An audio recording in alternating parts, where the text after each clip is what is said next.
आप में से ज़्यादातर लोग एम.आई के फ़ोन्स यूज़ करते हैं। एम.आई, रेडमी और सोमी दो तरह की सीरीज़ में आता है। हाल फिलहाल में पोको भी एम.आई का ही सीरीज़ है। अभी ईडी द्वारा कुछ दिनों पहले एम.आई के 5,551 करोड़ रुपए सीज कर दिए गए हैं।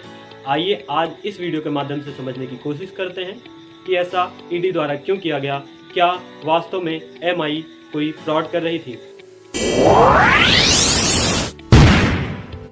नमस्कार दोस्तों, मैं हूं सम्राट।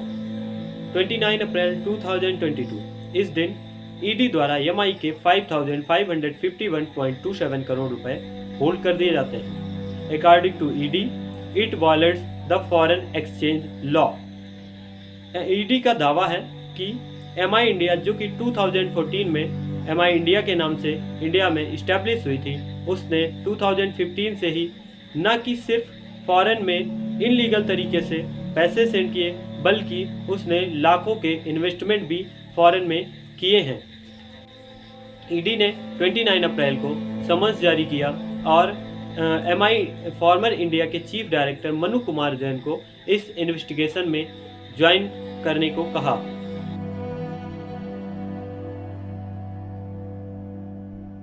ये पैसे फॉरेन एक्सचेंज मैनेजमेंट एक्ट 1999 के सेक्शन 4 के तहत होल्ड किए गए थे।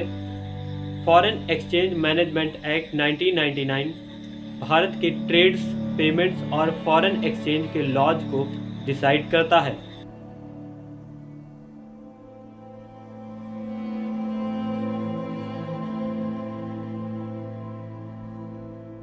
On this holding, Xiaomi says that 84% of 5,551 crore seized by ED was a royalty fee given to the column.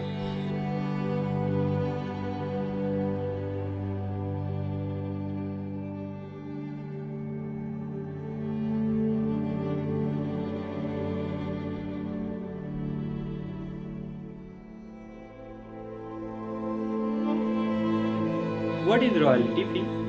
A payment made to an individual or company for the ongoing use of their assets, including copyrighted work, franchise and natural resources. इसे ऐसे समझिए कि जब कोई किसी particular product पर research कर रहा होता है और जब उसे फाइंड कर लेता है, तो वो उस प्रोडक्ट को बनाने के आइडिया को किसी कंपनी को सेल कर देता है। फिर वो कंपनी उस प्रोडक्ट के आइडिया पर वर्क करती है और मार्केट में प्रोडक्ट्स को उतारती है। उस प्रोडक्ट के सेलिंग का कुछ परसेंटेज जो होता है, वो जिससे आइडिया कंपनी लेती है उसे देना होता है। यही होती है रॉयल्टी फी। यही Xiaomi इंडिया का दावा था कि वो कॉलम, जो कि एक यूएसए की कंपनी है, उससे सर्विस लेती है और उसे को ही इसे रॉयल्टी पेमेंट देना होता है। इसीलिए उसने उसके पास 5,551 करोड़ रुपए ट्रांसफ़र किए थे। Xiaomi इंडिया ने इस होल्डिंग के खिलाफ कर्नाटका हाई कोर्ट में एक पिटीशन फाइल किया। उसका दावा था कि उसने ये एक रॉयल्टी फी के नाम पर कॉलम को सेंड किया है। इस पर कर्नाटका हाई कोर्ट ने Xiaomi इंडिया के 5,551 करोड़ रुपीस को इंडिया में असेट्स बाई करने के लिए परमिशन दे दी। उसने कहा कि आप ये पैसे इंडिया के असेट्स या सर्विसेज में खर्च कर सकते हो, लेकिन आप इन पैसों को फॉरेन में सेंड नहीं कर सकते। और कर्नाटका हाई कोर्ट ने इस मामले को 23 मई के लिए नेक्स्ट हियरिंग के लिए आगे बढ़ा दिया।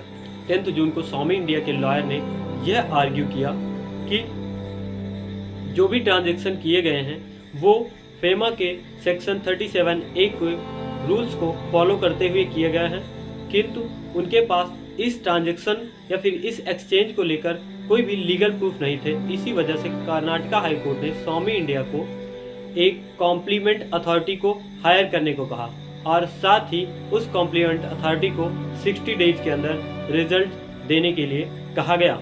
ईडी ने अपने रिप्लाई में कहा कि Xiaomi इंडिया ऐसे कोई भी एसेट्स, टेक्नोलॉजी या फिर सर्विस को कॉलम से बाई नहीं करता है, जिसकी वजह से उसे कॉलम को कोई रॉयल्टी फी पेमेंट करनी पड़े। न्यू दिल्ली ने already Chinese company Vivo, Oppo और Xiaomi के फाइनेंस की स्क्रूटनी करने के आदेश जारी कर रखे हैं। Xiaomi के पास कोई भी लीगल प्रूफ ना होने के कारण कॉम्प्लीमेंट अथॉरिटी ने इस मनी को सीज करने के आदेश दे दिए हैं और उन्हें टाइम दिया है कि आप एक लिमिटेड टाइम में अपने लीगल प्रूफ्स को हमारे सामने रखिए। इस पर स्वामी इंडिया ने दावा किया कि वह यह पेमेंट एक रॉयल्टी फी के नाम पे कॉलम को दे रही थी। तो वह दावा करती है कि उसने टेक्नोलॉजी और SEP स्टैंडर्ड इसेंशियल पेटेंट के लिए कॉलम को दिए हैं।